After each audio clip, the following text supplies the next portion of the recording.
You know that sound when a circuit breaker trips? That sharp metallic snap that cuts through all the background noise in a building. When it happens right next to you while you're checking voltage readings, it's not just maintenance. It means something's about to go very wrong. Hey, maintenance guy. The voice came from behind me, loud and demanding. I didn't look up right away. I was staring at my multimeter, showing 487 volts on the main feed. Within spec, but running hot, the 480-volt transformer was humming at a frequency that told me the cooling fans needed attention soon. Look, I've been doing this work for 25 years. I know when equipment is about to fail, and I know when people are about to make stupid mistakes. This was both. My name's Gerald Hoffman. I'm 49, and I keep the lights on in commercial buildings. What I'm definitely not is some maintenance guy waiting for orders from kids in expensive clothes. Old timer, I'm talking to you. The voice got closer, more irritated. I finally turned around, Brendan Walsh, of course. 26 years old, Director of Innovation Strategy. His daddy, Patrick, was Senior VP Operations at the parent company. Brendan wore designer jeans that cost more than my work boots and had probably never touched a wrench in his life. I kept my voice level. I'm running diagnostics on the electrical panel. What do you need? The Wi-Fi is lagging. He gestured wildly at the glass conference room where 5 other guys in identical fleece vests were staring at frozen laptop screens. We're pitching Series B investors in 3 minutes. Fix it. Now, I looked at him. Then at the electrical panel controlling power to his server room. I'm not IT, son. I'm electrical engineering. Submit a ticket to tech support. Brendan laughed. Ugly sound. Listen, Grandpa. My dad owns this building. You work for us. I don't care what your job description says. The internet is broken and you're gonna fix it. Here's the thing about entitled kids. They think authority comes from daddy's money. They don't understand that real power comes from knowing which switches to flip. I set down my multimeter. I'm busy doing actual work. Critical infrastructure doesn't wait for your PowerPoint. Wrong thing to say, or maybe the perfect thing. Brendan's face went red. You know what? I'm sick of the attitude from deadweight employees in this building. You're obsolete. Actually obsolete. He pointed toward the door. You're fired. Get out. I don't want to see you on this floor again. The entire office went quiet. Marketing team stopped typing. Developers looked up from their screens. Even the coffee machine seemed to pause. I stared at him, not shocked, just fascinated. He was firing me. Actually thought he had the authority to fire me. This kid who needed daddy's connections to get a job was firing the man who controlled every amp of electricity flowing into his startup. You're firing me? I asked, just to get it on record.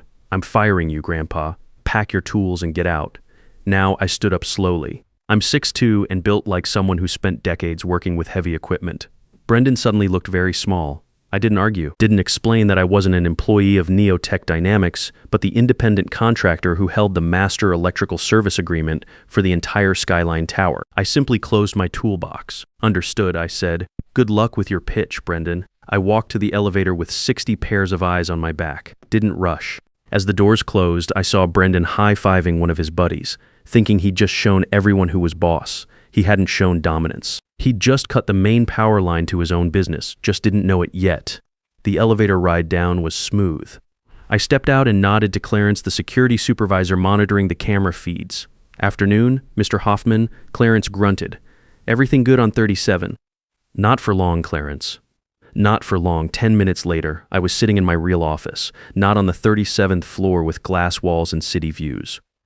My office was on the 4th floor, behind the mechanical rooms where the actual work happens. It had a view of backup generators and massive cooling towers that kept this building alive. This was the brain of the building. Those fancy suites upstairs were just decoration.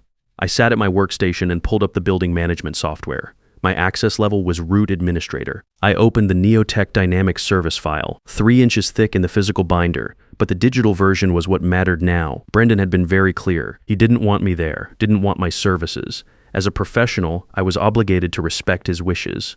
Step 1. Uninterruptible power supply priority. Neotech paid premium rates for dedicated UPS backup to their server room. When main power flickered, their system stayed online while everyone else rebooted. I found the service clause and changed the status to terminated by client request. Now their servers would be just as vulnerable as the call center on the 8th floor. Step 2, HVAC chiller priority. Base building stayed at 72 degrees, but server farms generate massive heat. They needed dedicated cooling or the equipment would cook itself. I pulled up the mechanical system schematic and found the chilled water loop serving suite 3700, currently set to high priority. I typed new command, standard building service only. The cooling system would take about an hour to adjust.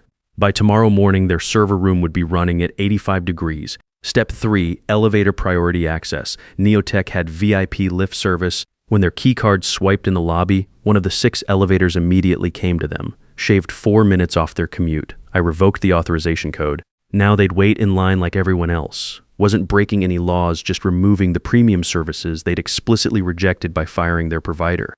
My phone rang. Stanley, the building operations manager. Jerry, Stanley's voice was tight. I just got a call from the 37th floor. They're saying you got fired? Terminated, yes, publicly, with witnesses. Jesus. Stanley sighed. What are you doing? Following standard procedure. No signed contract, no liability coverage. Can't provide services without proper authorization. How bad is it going to get? I looked at my monitor. I was hovering over the magnetic lock controls for their suite doors. Well, I hope they brought their building keys. The beauty of building systems is their invisibility. When they work, you don't notice them. You swipe a card, door opens. Flip a switch, lights come on. Breathe, the air is cool. You assume these are natural laws, not services someone provides. On the 37th floor, the laws of physics were changing. Started small. Around 3:30, their smart glass conference room windows stopped responding to privacy commands. They reverted to clear. Brendan was in the middle of screaming at his logistics coordinator when suddenly the entire office could see him pacing and gesticulating like a mime in a glass box. Then came the magnetic locks. The doors separating their executive wing from the developer area were secured by card readers that routed through my server. I disabled the accounts. The doors didn't lock permanently. That would be a fire hazard. Instead, they failed open and refused to latch. Suddenly, the exclusive executive area was open to everyone. Junior interns wandered in looking confused. The noise from the sales floor flooded into Brendan's sanctuary, but the real panic set in at 4:15. I had a dashboard monitoring all building alerts. Ticket 942. Server room temperature rising. Current temp 78 free hat say air ticket. Ticket 943. Elevator access denied. Cards not working. Ticket 944. UPS system offline. Unexpected power interruption. Brendan had called me a maintenance guy. Didn't understand what actually kept his business running. The dedicated power feeds, the climate control, the priority services, they were all mine. Without my authorization codes, his million-dollar infrastructure was just expensive space heaters. I sat back and watched the temperature gauge for suite 300-700 climb. 79 degrees, 80 degrees, 82 degrees. My email pinged from Brendan. Subject, URgent building issues. Hey, the AC is broken and the elevators are glitching. Need this fixed ASAP for investor meeting. Thanks. No apology, no acknowledgement that he'd fired me. Just a demand. Still thought I was building maintenance. I didn't reply, archived the email in a folder labeled unauthorized service request. 5 minutes later, my phone rang again. Stanley. Jerry, he's down in the lobby screaming at Clarence. Says the building is attacking him. The building is functioning normally. His premium services were discontinued per his request. He wants to know where you went. Tell him I was terminated and I'm no longer authorized on the premises. He's threatening to call his father good. Maybe his dad can explain the difference between building ownership and service contracts. 84 degrees in the server room. The safety protocols kicked in. The servers began throttling their CPU speeds to prevent overheating. That Series B pitch deck they were uploading, now crawling at dial-up speeds. While Brendan was sweating through his designer clothes upstairs, I was having a beer with Irving Wolf at the VFW hall down the street. Irving ran TechFlow Dynamics, Neotech's biggest competitor. His company had been trying to get space in Skyline Tower for 2 years, but Brendan's father had outbid them for the premium 37th floor. Jerry, Irving said, setting down his beer. He was a good guy, former Navy, built his company from nothing. Didn't expect to hear from you on a weeknight. Things change fast in this business. I slid a folder across the table. High priority infrastructure capacity just became available. Dedicated power feeds, priority cooling, VIP elevator access.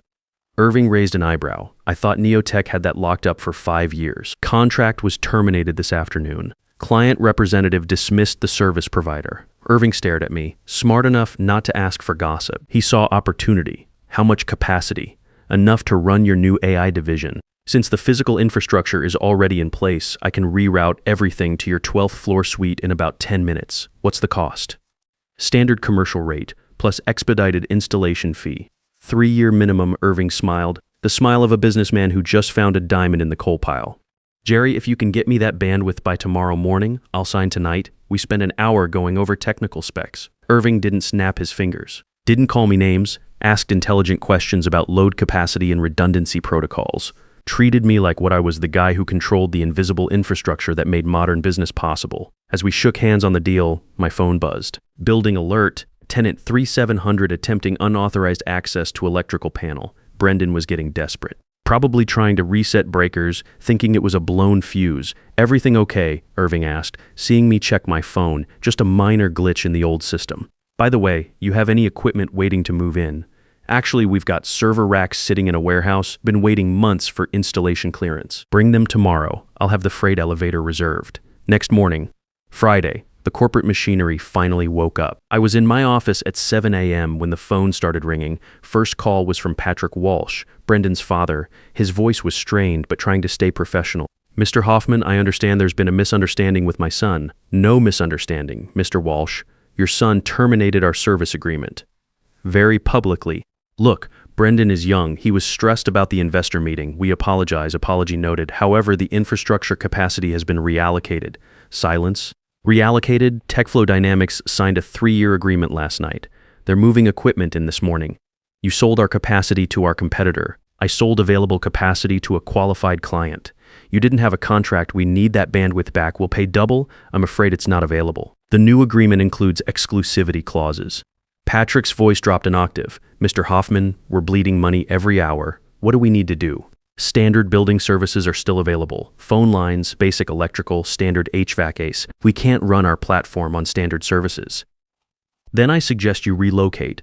The second call was from Neotech's legal counsel, demanding breach of contract damages. I referred them to my liability insurance, which specifically excluded coverage for service terminations initiated by the client.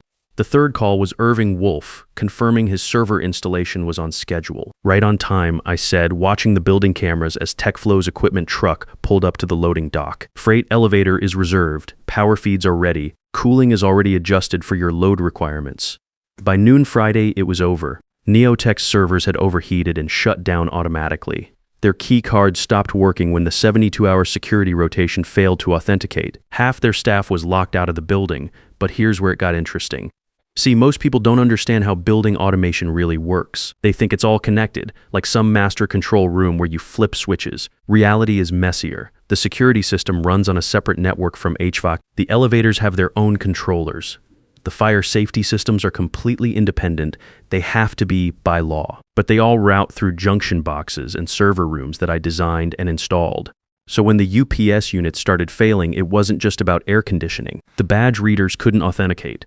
The smart lighting defaulted to energy save mode. The conference room booking system went offline. Suddenly, Neotech employees were standing in dark hallways, swiping cards that didn't work, trying to get into meeting rooms they couldn't reserve. I got a text from Clarence, "Kid's back in the lobby, looks like he slept in his car." I walked down to see for myself. Brendan was there, wrinkled clothes, hair a mess, trying to argue with Clarence about building access. "This is sabotage," he was shouting. "This is illegal." Clarence stepped between us when he saw me checking the electrical panels. "Sir, you need to calm down. He's destroying our company." Brendan pointed at me with a shaking finger. I looked at him calmly. "I'm just the electrician, son. I keep the lights on for people who pay their bills. You can't do this. My father will sue you. Your father already called." We discussed the contract terms. Brendan's face went white. "What contract terms?" "The ones you terminated when you fired me. Standard commercial building services don't include dedicated cooling for high-density server farms." That was an addendum. "What does that mean?" "It means your computers are cooking themselves. You want to know what's really satisfying? It wasn't watching Brendan panic. It was watching the natural consequences of his arrogance play out exactly like physics predicted they would. Heat rises. Servers generate heat. Without proper cooling, they throttle performance to prevent damage. Without redundant power, they reboot randomly.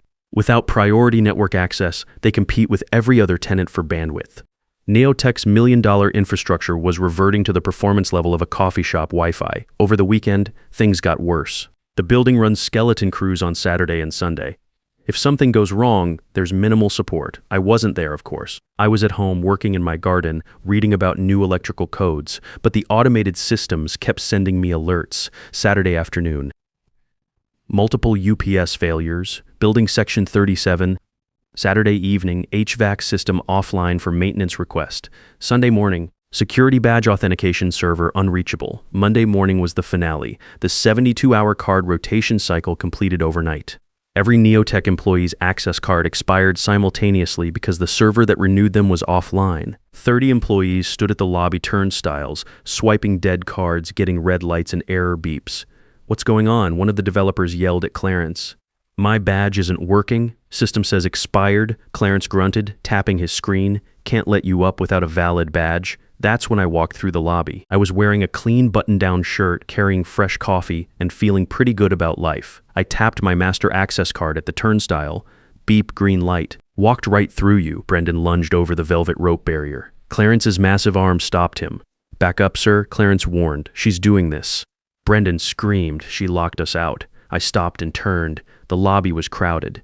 People from other companies were watching the show. "I didn't lock you out, Brendan. Your security protocol requires network authentication to validate credentials. You don't have a network, therefore you don't have valid credentials. Fix it. I have a meeting at 9 a.m. with the tenant representatives." "Are you the representative? Because from where I'm standing, you look like a trespasser." I turned to the elevator. "Fourth floor," I said to the voice command. The doors slid shut, cutting off the sight of Brendan trying to explain to his own employees why they couldn't go to work. Upstairs, the 37th floor was dark, hot, and silent. The servers had engaged their thermal shutdown protection. The lights were off because the motion sensors hadn't received a keep-a-leave ping from the network. It was a ghost town. At exactly 9 a.m., the conference room door opened. Stanley walked in first, looking relieved I was handling the situation. Then came Alan Sterling, Neotech's lawyer, looking exhausted. Then Patrick Walsh, Brendan's father. He was a short man, bald, with eyes like flint. He wore a suit that cost more than my annual salary. Finally, Brendan trailed in. He looked like a beaten dog, but still had that entitled smirk lurking behind his eyes. They sat on one side of the table. I sat on the other. "Alone, Mr. Hoffman," Patrick Walsh started. His voice was gravel and exhaustion. "Let's cut the crap. We're losing $8,000 an hour. My son made a mistake. He thought you were support staff. He was stressed. We apologize." He nudged Brendan. Brendan looked at the table. "I'm sorry," he mumbled. "I shouldn't have fired you. Can we just turn the power back on now?" I looked at Brendan, then at Patrick. "Mr. Walsh, your son didn't just mistake me. He publicly humiliated the person responsible for keeping your business operational. But that's personal. I can get over personal. The problem is strictly professional." I opened my folder and pulled out a single sheet of paper. "This is the infrastructure renewal contract." Patrick reached for it. "Fine, we'll sign it. Same terms?" "No." I pulled the paper back slightly. "This is the voided contract. Excuse me?" Alan Sterling, the lawyer, leaned forward. As of Friday evening, the bandwidth allocation previously reserved for Neotech Dynamics was released to the open market. It has been purchased. Purchased? Patrick's eyes widened. "By whom?" "TechFlow Dynamics." Patrick slammed his hand on the table. "TechFlow? The guys across the street? You sold our fiber to our competitors." "I sold my fiber to a paying client with a signed contract." "You didn't have a contract, Patrick. You had a handshake and a renewal that your representative threw in my face." "Undo it," Patrick commanded. "Cancel their deal. Give it back to us. We'll pay double." "Can't do it. It's a 3-year binding agreement. Penalties for breach are astronomical. Besides, they're already using it. Their traffic is live." "So what are you saying?" Brendan piped up, his voice cracking. "We just don't have internet. You have the base building internet. DSL speeds, good for email, bad for whatever it is you do. Innovation strategy, I believe. We can't run the platform on DSL," Brendan shouted. "Then I suggest you relocate, because this building can no longer support your needs." Patrick Walsh stared at me, looked at his son, looked at the lawyer. He finally realized the magnitude of the screw-up. "You're evicting us," Patrick whispered. "Without serving notice, you're starving us out." "I'm just the landlord, Patrick. I provide the walls and the electricity. What you do inside them is up to you. But if you want cooling, redundant power, and high-speed data, you need a partner in infrastructure. And you fired yours." I walked to the door. "Oh, and Brendan, the freight elevator is booked today. TechFlow is moving in their new server racks. You'll have to wait until Wednesday to move your things out. I'd suggest using the stairs. The move out was painful to watch, which is why I watched every second on the security monitors." Wednesday morning, the Neotech team began their strategic relocation. That's corporate speak for running away in shame. Since I'd blocked the freight elevator for emergency maintenance, found a loose bolt. Very dangerous. They had to use the service elevator. It was small. They had to dismantle their server racks piece by piece. Brendan wasn't there. I heard through Stanley that Patrick Walsh had reassigned his son. Brendan was now director of special projects at a satellite office in Kansas City, Missouri. I checked the specs for that office. It's a warehouse district. The internet, there is copper wire. Good luck with that. TechFlow moved into the 37th floor 2 months later. Neotech broke their lease, paying a $1 penalty that went straight into the building owners' pockets. The owners gave me a nice bonus for aggressive yield management. TechFlow is a great tenant. They submit tickets properly. They say please and thank you. They bring donuts to the security guards. I was sitting in the 37th floor conference room again 6 months later. Irving, the TechFlow CEO, was signing off on a request for additional power capacity. You know, Jerry, Irving said, looking out at the skyline, I still can't believe they just walked away from a setup like this. Why would anyone walk away? I took a sip of my coffee. Poor management. They didn't understand the foundation. Well, we're happy to be here, by the way. My nephew is starting an internship next week. He's a bit of a hotshot. Thinks he knows everything about computers. I looked up from checking my voltage meter. I told him, Irving continued, that the first person he introduces himself to is Jerry Hoffman. Told him that if he ever disrespects the guy who keeps the lights on, I'll throw him out myself.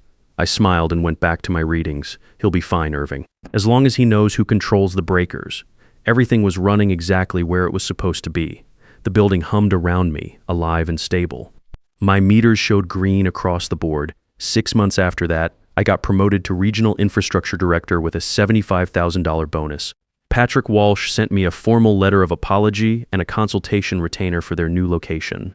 Somewhere in Kansas City, Brendan was probably still waiting for a PDF to load. Sometimes justice doesn't come from a courthouse. Sometimes it comes from understanding that in the modern world, respect flows just like electricity, and both can be shut off by the guy who really knows how things work. Look, if you're watching this and you're in management, here's what I want you to remember. The people keeping your world running aren't invisible. The guy checking the electrical panels, the woman monitoring your network, the technician maintaining your HVAC, they're not just support staff. They're the reason you can do business at all. Treat them like disposable help, and you might find out just how disposable your business really is. Respect comes in many forms, but it always flows both ways. And in a world built on systems most people don't understand, the person who does understand them holds more power than any org chart will ever show you. Don't fire the electrician, especially when he's the one keeping your world lit up. Some days feel off, like I'm standing but still falling. A little pain, a little tired, and no one to tell it all to. There are days that feel unsteady, like I'm drifting out of place. Every step just feels so heavy, with a smile I have to fake. A little hurt I keep inside me, a little weight I always hide, and 1,000 quiet worries I've been holding deep inside. There's no one here to tell it to, no one who would understand. So I carry all these feelings like they're slipping through my hands. A little broken, a little lost, trying hard to just get through. All these nights I stay awake with everything I never say to you. I keep walking through the silence like it's all I've ever known. Every crowded room reminds me how it feels to be alone. There's no one here to tell it to, no one who would understand. So I carry all these feelings like they're slipping through my hands. A little broken, little lost, trying hard to just get through. All these nights I stay awake with everything I never say to you.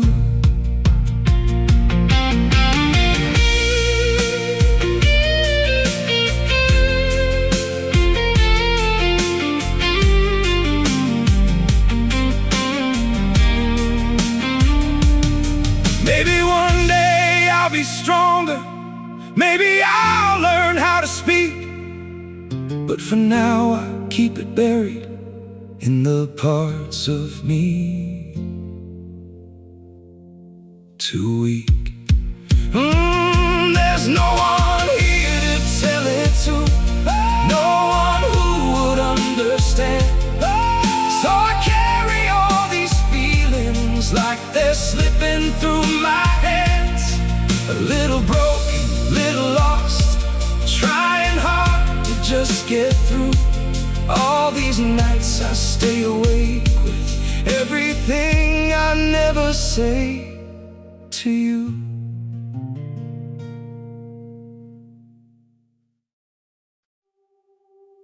I'm freezing, I'm bleeding, slowly fading away. But don't worry, I'm fine.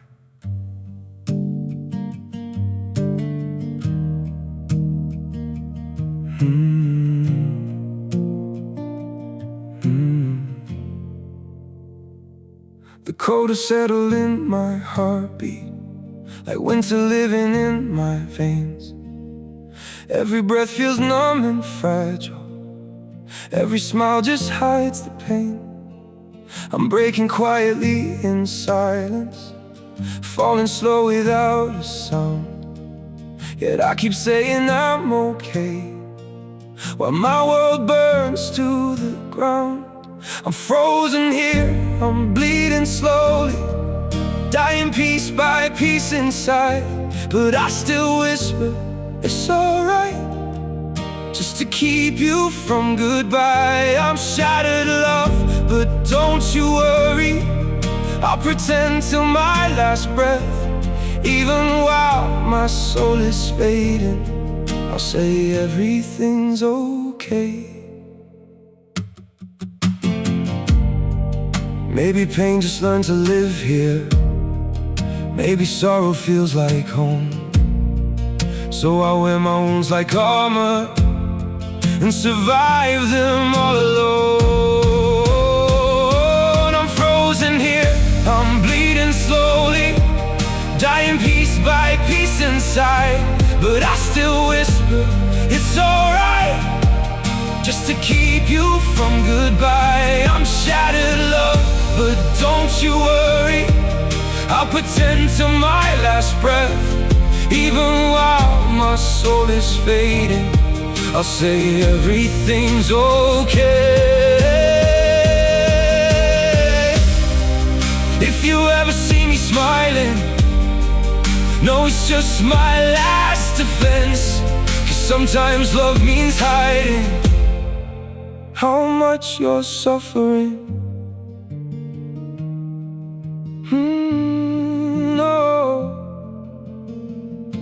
I'm frozen here, I'm bleeding slowly, dying piece by piece inside. But I still whisper, it's alright, just to keep you from goodbye. I'm shattered, love, but don't you worry, I'll pretend till my last breath. Even while my soul is fading, I'll say everything's okay. It's okay.